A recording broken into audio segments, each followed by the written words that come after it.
Pero siya, mahulog yan.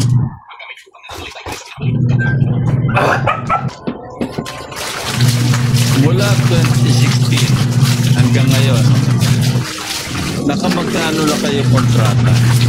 Buong infra, huwag na yung flood control lang. Lahat, basta yung kontrata nyo sa DPWH, nakamagkano na kayo? Kaya ko lang po sagutin yung kay... Yun na, yung lahat ng firms, pag-asawa kayo eh. Nag-divest na po kami yung honor doon sa itong mga company. Before. Basta from 2016 to 20, gusto mo sabihin ko kung magkano? 207.25 trillion over a period of 10 years from 2016 to 2025. Ganyang kalaki ang inyong kontrata. Kaya huwag ka ay nako, mahirap talaga kayo kausap pare-pareho. Your Honor, ano po, yung iba po kasi po doon is na terminate po, yung iba po hindi po natuloy dahil may right of way problem. Yeah, nevertheless, ang tanong ko nga, magkano yung na-award sa inyong contract? Di ba 207 billion mahigit? Mga completed ito eh. Completed projects. Yung PWH lang ito. Okay, I'll tell you 2016, medyo mahina pa. 2017, umispike kayo.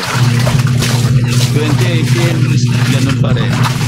2019, kasi binito ni President Duterte yung 95 billion, bumaba kayo. 2019, tumaas na naman kayo. 2020, 2021, COVID, mataas pa rin. Yung nga pala, DPWH, wala na. No?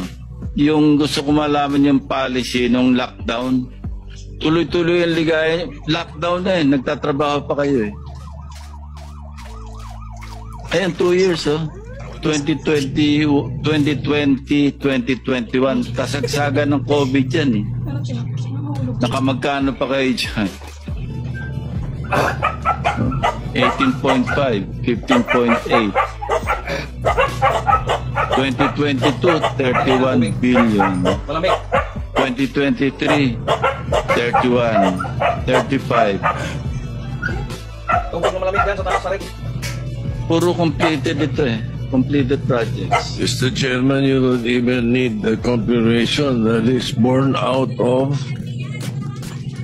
records of DPWH. DPWH, official hindi ko ito ginawa. Thank you.